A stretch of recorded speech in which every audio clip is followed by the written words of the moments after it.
Hey guys, welcome back to the channel. Welcome back to another video. Today I want to talk to you about ETFs. I'm going to go over a few points about them. What an ETF is, the pros and cons of owning ETFs, and stick around to the end of the video and I'll give you some bonus examples of ETFs that you can go and do your own research about, and maybe they might be the right fit for you. So without further ado, let's jump into it. What is an ETF? Well, an ETF is basically, the acronym stands for Exchange Traded Funds, which basically equates to an index fund that you can go and trade like a stock. So basically, like like an index fund has a bunch of different stocks in it. So does the ETF, right? Now, the way ETFs usually work is an ETF can have a bunch of stocks from a particular sector, like healthcare, industrial, retail stocks. It could be a industrial ETF, which is all industrial stocks. Healthcare, all healthcare and healthcare supply companies. A retail, all retail stores, Target, Walmart, and the like. When it comes to ETFs, there are a whole bunch of different kinds. But this is the thing. With ETFs, it can be a particular sector, like I just previously stated, or it could be a particular index, like the S&P 500, the Dow 30. It could be all Dow stocks, or it could be like growth stocks and tech stocks, like your NASDAQ, right? The three major indexes. They all have ETFs that cater to different parts of, what they represent in the market. And that's a good thing. Now, some of the pros of having ETFs, right? The first pro is diversification. Now, with an ETF, you're not just dealing with a single stock. So you don't have to deal with the juggling and the up and down and stomaching high losses or 40% dips. It's lessened when you have an ETF. And the reason why it's lessened because you have the diversification. Say you have the S&P 500. That's 500 stocks that you have in that index, right? And if some stocks are down or certain sectors are down, because these stocks are all in different sectors, right? When you're dealing with the S&P 500, some stocks can be down and your whole ETF can still be in the green because the sector's down. It doesn't affect you as much as if you had, say, Caterpillar, an industrial, they make bulldozers and stuff like that, earth movers. Say the industrial sector was down and it was dragged down by a big loss in Caterpillar. You don't have to worry about that, because if you had the industrial ETF, a lot of times just that drop in Caterpillar wouldn't affect the rest of the other stocks, because they're all individual businesses and they're all on different trajectories. So that's one of the things. Another thing is, another advantage of having an ETF is it's traded like a stock. Like I said, anybody can buy an ETF, and it's not like an index fund where you got to put like $3,000 to start the index fund, to even be in the index fund. And then depending on the price of the index fund, you don't know how many shares you're going to get. Whereas you can jump into something as small as the S&P 500, where you can get 500 companies under one umbrella that you have your hands in to invest in. Some of them ETFs are low as $30, $40 at the time of market close. So it's a good thing, And another thing is, getting back to diversification, just to go back just a little bit, if you want to deal with the diversification, you could have all of the different sectors at the cost of having a whole bunch of different stocks.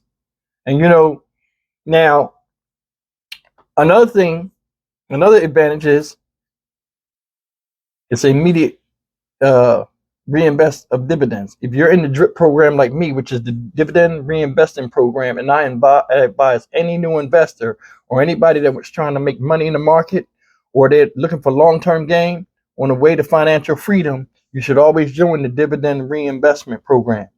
In fact, every time you buy a stock, you should make sure it's in the DRIP program. Now, just to go on a side note real quick, the DRIP program, and this is something that I realized later on as an investor, months into my investment journey years ago, when you join in the dividend reinvestment program, every time you buy a stock, make sure the little icon is turned on and you're getting your dividends reinvested from every new stock purchase that you. But that's just what I wanted to bring up real quick. I'll make another video about that another time. Like I said, immediately reinvest your dividends. Dividends it can come monthly, quarterly, semi-annually, or annually, once a year, depending on the different company. So when you're dealing with ETF, all of the dividends will be reinvested back into the stock, and it'll go back into the stock price, and it'll help you still with your snowballing effect during your journey. So they do the same thing a regular stock does with the dividend, and you can reinvest it, right? Now, the big thing about ETFs, and this is why I think that they're good for beginners, and I would suggest, I'm not a financial advisor, but I mean, from a safety standpoint, and to really get the maximum enjoyment out of learning how to invest and going through the journey, before you can take the training wheels off and really understand what's going on, I would suggest any person that's new into the stock market to go into ETFs.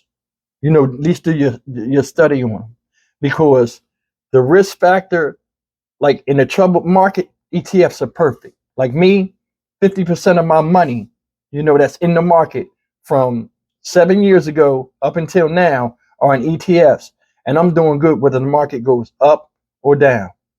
If the market, like when we had the pandemic, and the market fell, I invested. S&P 500 ETF, VOO. I'm a big advocate of that.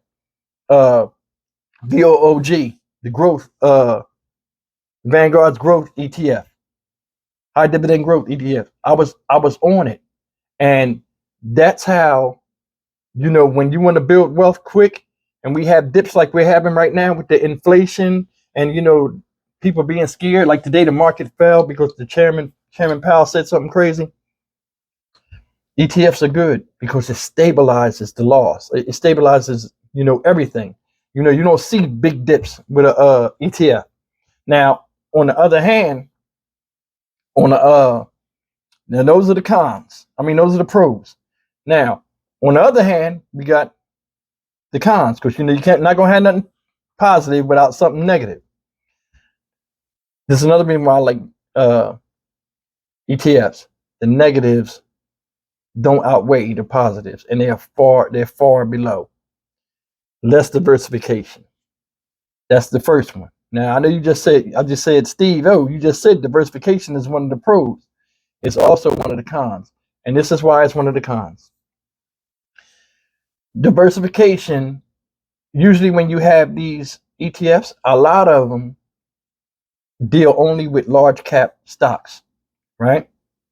So you lose a lot of the exposure in medium and small, mid and small cap stocks.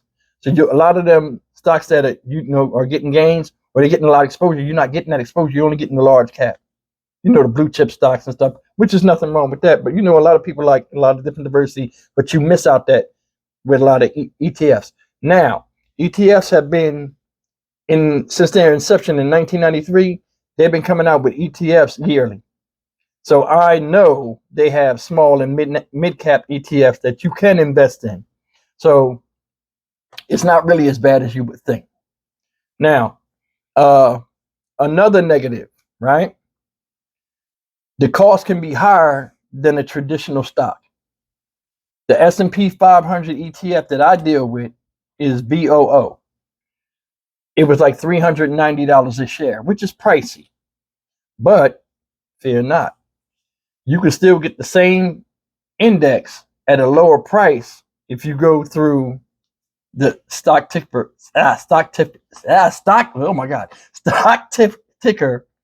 SPHD, which is same thing. I think it's Spider that has that ETF, and it's the S&P 500 ETF, and the ticker symbol's SPHD, and I think it's like $45-$45.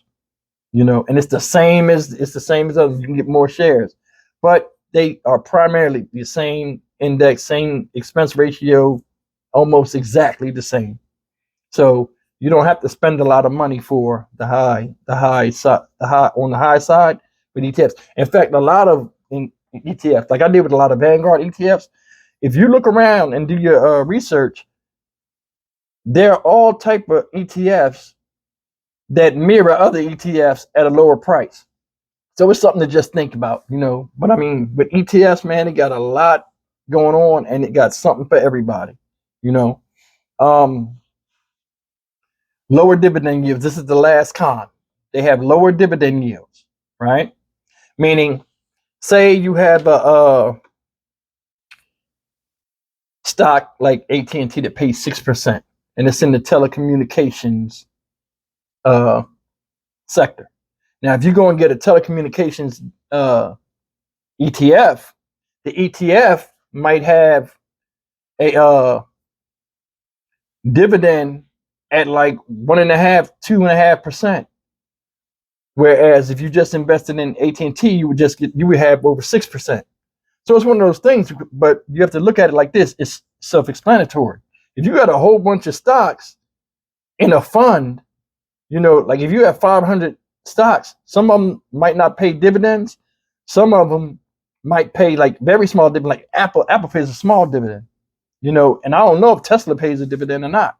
But these are some of them companies that might be in the same, umbrella or same ETF. And then you have other companies that pay dividends. So I don't know if they average it out or not, but the dividend is going to be lower because there's more companies and they have to average it out. But rather than just one single stock dealing with just one shareholder, one set of shareholders, and not a fund, and they just say, okay, look, this is what we can pay. This is what we push out. Now, don't get me wrong. They do have some ETFs out there that have high dividends, but doing your due diligence and your research, you got to know if they're right for you. Now, I promised you guys a bonus, right? Before we wrap up, I promised you guys a bonus. This is the bonus, right? I got it written down, but I'm trying to get to where I'm giving more facial engagement in the camera. So I'm just going to read these off, a couple of these off, right? And these are some ETFs that you can go do your own due diligence and just do some research on them, and they might work for you in the future. So I'll just read like 2 or 3 of them. In fact, I'll go 4. I'll give you 4. It's Friday. The first one that I like is that you might be interested in is the JP Morgan Diversified Return International Equity ETF. The ticker symbol is JPIN. Another one that I really like is the Invesco. That's the company that makes it, Invesco. Invesco S&P 500 High Dividend Low Volatility ETF, SPHD. That's the one I said that was the S&P 500 earlier that I mentioned, that is like around 30, $40. It usually teeters between there. But it's the same thing as a Vanguard ETF of the same caliber of S&P 500, or the ticker symbol VOO. You can look that up too. They're almost exactly the same. But that's worth looking at. Now, I'm going to show you something. SPHD, their dividend yield from Invesco is 3.68%. And that's very good. Because when I invest in, just a little bit of information, when I invest in dividend stocks, right, I look for a dividend of between 2.5 and 3.5%. I have some stocks that are lower than that, but that's what I usually shoot for, 2.5 to 3.5% on an investment. It's not a deal breaker, but that's what I like to do. Another thing is iShares Core High Dividend. Remember the dividends, ETF. The ticker symbol is HDV. This pays 3.14%. It's pretty good. Now we got the Vanguard Dividend Appreciation ETF VIG, right? That pays, this is the lowest one, 1.99% as a dividend yield. And that's good too. That's an example of when I say, 2.5, 3.5, but I might go a little under. If you look and do your research on that, that's a good ETF too, depending on the applications. But yeah, wrapping up, ETFs, very good for beginners. Until you figure out what's going on, because investing is not rocket science, or you don't have the time to, deal with learning on the fly, or you don't want to deal with the heart attacks of having stocks go up and down like Tesla and other stocks, and you're just trying to figure your way through it, crawling before you walk. ETFs are the perfect investment. But that's it. If the video was educational for you, please do me a favor, help me grow the channel. Leave me a subscription. Not subscription. Like and subscribe. Check out my library. I got a lot of videos and I got a little something for everybody. But it's the weekend. See you guys on Monday with a new video. And you guys take care. Have a wonderful weekend. And I'll see you on Monday.